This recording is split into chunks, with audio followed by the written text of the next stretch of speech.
देखते हैं आप। अगला जो क्वेश्चन आएगा इसमें हम लोग के पास एफ आर की जगह पर थोड़ा सा चेंज करेंगे, ठीक है। एफ आर में अभी तक हम लोगों ने देखा कि कांस्टेंट रहेगा या लीनियर पॉलिनोमियल आ रहा है, क्वाड्रेटिक पॉलिनोमियल आ रहा है, तो उस केस में कैसे वर्क करना है। अब यहाँ पर जो मेन केस आने वाला है वो उसका उसमें थोड़ा सा चेंज करते हैं। एफ आर जो है वो b to the power m into p r के फॉर्म में रहेगा। यहाँ पर क्या है, पी आर जो है basically this is the polynomial of degree m, किसी भी डिग्री का हो सकता है। एंड बी जो है वो बेसिकली एक नंबर दिया हुआ रहेगा। बट ये नंबर को ध्यान रखना है कि this is not a root of the auxiliary equation जब हम लोग इसको फाइंड करेंगे होमोजीनियस फॉर्म में कन्वर्ट करके, ठीक है। मतलब जब भी हमारे पास रिकरेंस रिलेशन का क्वेश्चन आ रहा था उसमें हम लोग कॉम्प्लीमेंट्री फंक्शन फाइंड करने के लिए ऑक्सिलरी इक्वेशन फाइंड कर ही रहे थे। बट ध्यान रखना है कि उस ऑक्सिलरी इक्वेशन का रूट ये बी नहीं होना चाहिए।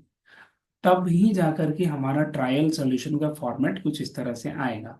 ए r into b to the power m plus जो भी पॉलिनोमियल, जितने भी डिग्री का पॉलिनोमियल रहेगा उसको यूज करेंगे, ठीक है। जैसे यहाँ पर देखो क्वेश्चन हमारे पास कुछ इस तरह से दिया हुआ है, a r equal to 5 a r minus one minus four a r minus two plus two to the power r.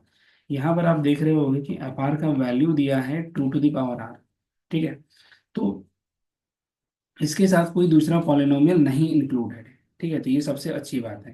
तो हम लोग को जो ट्रायल सॉल्यूशन लेना पड़ेगा पी एस फाइंड करने का, नहीं पर्टिकुलर सॉल्यूशन फाइंड करने के लिए, वो two to the power r into a naught use करेंगे।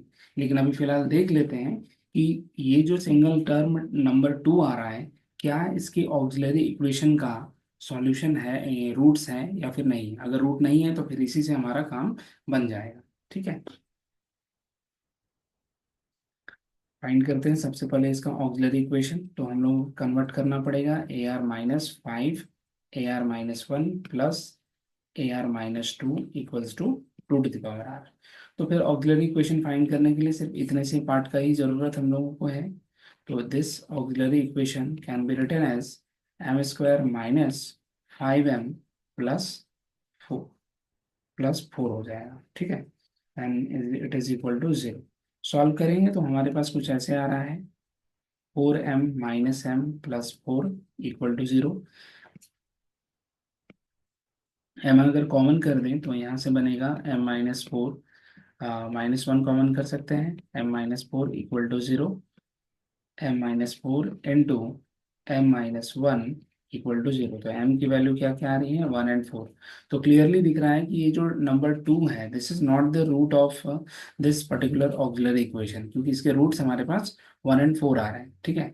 तो फिर अब यहाँ से हम लोग काम कर सकते हैं। फिलहाल हमारा जो होमोजेनियस सॉल्यूशन आएगा वो C one one to the power R plus C two four to the power R.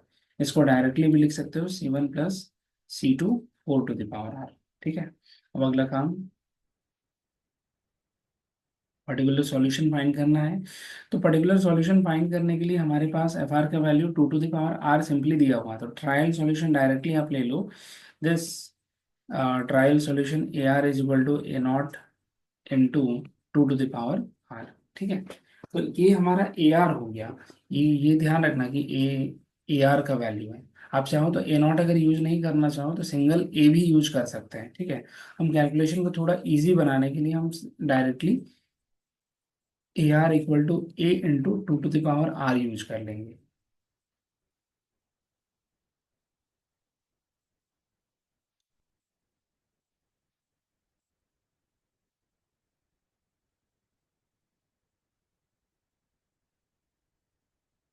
ठीक है।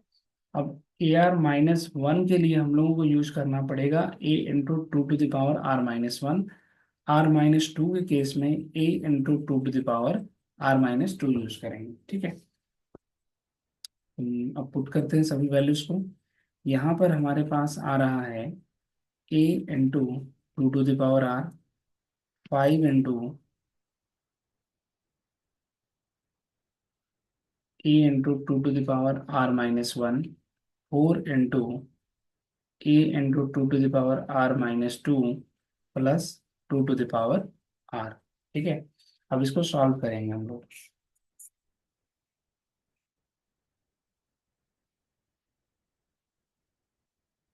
यहाँ से हम लोग को क्या क्या मिलेगा, A into two to the power 5 into A into 2 to the power divided by 2 किया जा सकता है, क्योंकि आप देखो 2 टू दावर -1 क्या है, 2 टू दावर इंटू 2 टू दावर-1, तो हम लिख सकते हैं 2 पावर r डिवाइडेड बाय 2।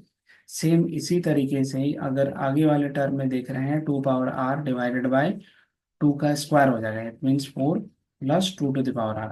अब सभी टर्म में देखो 2 टू दावर r सभी में आ रहा है, तो हम इसको कैंसिल आउट डायरेक्टली कर सकते हैं।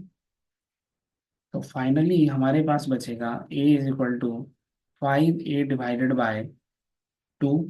यहाँ से ये फोर कैंसिल हो जाएगा, a आ जाएगा +1 हो गया। ठीक है, अब इसको सॉल्व करते हैं तो हमारे पास आंसर क्या आएगा, a = यहाँ पर अगर एलसीएम ले लेंगे इन दोनों में, तो हमारे पास 5a - 2a डिवाइडेड बाय 2 +1 हो गया।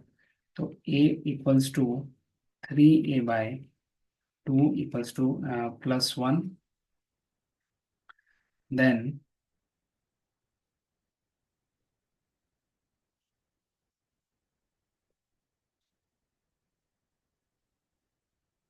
a - 3a/2 = 1। तो फिर इसको सॉल्व करेंगे तो यहाँ से हम लोग को वैल्यू मिल रहा है -a/2 = 1। तो a की वैल्यू क्या आ रही है, a = आ गया -½ ठीक है, तो ये हो जाएगा a। अब यहाँ पर ट्रायल सॉल्यूशन जो हम लोग लिए हुए थे, बस उसमें a का वैल्यू पुट करना रहेगा। तो trial solution A r equals to था a × 2 to the power r, तो a की वैल्यू -½ थी 2 टू द पावर r, तो आप इसको लिख सकते हो -2 to the power r - 1। It is your particular solution. तो फिर अगला हम लोग का जो काम रहेगा, इसमें सिर्फ हम लोग इसी तरह से होमोजेनियस सॉल्यूशन एंड जो पर्टिकुलर सॉल्यूशन आ रहा है उन दोनों को क्लब करके लिख लेंगे।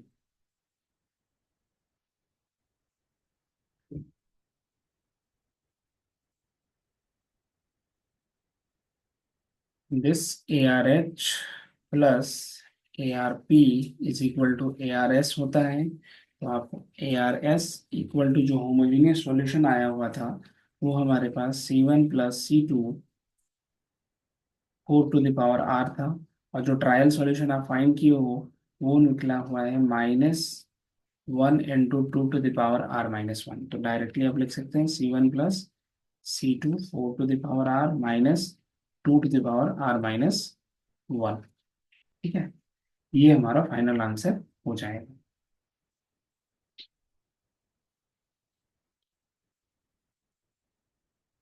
सिमिलर वे में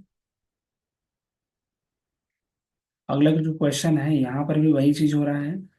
यहाँ पर अगर पर्टिकुलर सॉल्यूशन आप फाइंड करोगे तो उसमें भी वही काम करना होगा, लेकिन सबसे पहले देख लेते हैं कि ऑक्सिलरी इक्वेशन का क्या आता है। ठीक है, तो AR-6 AR-1 +8 AR-2 = 0। चाहे आप ऐसे कर लो, होमोजेनियस में बिना कन्वर्ट किए भी बना सकते हैं। ऑक्सिलरी इक्वेशन क्या बनेगा, ऑक्सिलरी इक्वेशन आप बनाओगे m² -6m +8 = 0। तो m² 4m - 2m +8 = 0।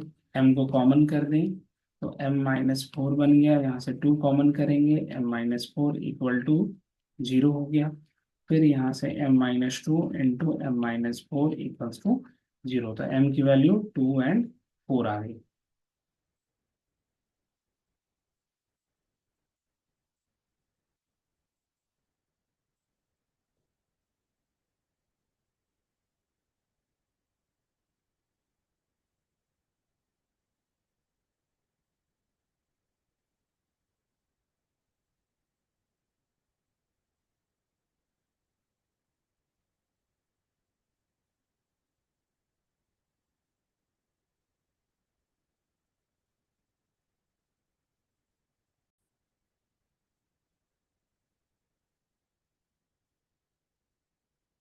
Auxiliary equation जो हमारे पास, अब जो हमारे पास सॉल्यूशन आएगा ARH C1 2 to the power r C2 4 to the power r हो गया। ठीक है, ये हमारा होमोजीनियस सॉल्यूशन हो गया। अब यहाँ से पर्टिकुलर सॉल्यूशन फाइंड करेंगे।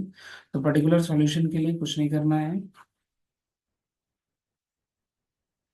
सिंपल सा हम देख सकते हैं कि जो ऑक्सिलरी इक्वेशन आया था उसमें 2 और 4 ही उसके रूट्स बने हुए थे। ठीक है, जैसे आप यहाँ देख सकते हो 2 और 4 इसके रूट आए हुए हैं, तो और यहाँ पर नंबर हमारे पास 3 है, तो सिंपल सा बात है कि 3 इसका रूट नहीं बन रहा है। ठीक है, तो हम लोग डायरेक्टली ट्रायल सॉल्यूशन यूज करेंगे। A r equal to 3 to the power r into a. बस अब इसको पुट करते हैं सभी जगह पर। A into 3 to the power r, 6 into A into 3 to the power r minus 1, 8 into A into 3 to the power r minus 2 plus 3 to the power are. ठीक है, ये सभी आर के लिए था। आर को जैसे जैसे चेंज करेंगे वैसे वैसे यहाँ पर 3 का पावर आर चेंज होते चलेगा। ठीक है, अगला काम, 3 to the power r equals to 6 into ए,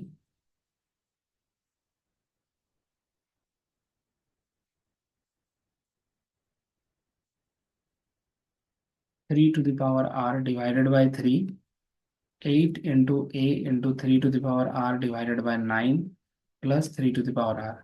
तो फिर से वही बात है कि 3 टू द पावर आप सभी जगह पर काट सकते हो क्योंकि कैंसिल आउट हो ही जाएगा, सारे टर्म में है।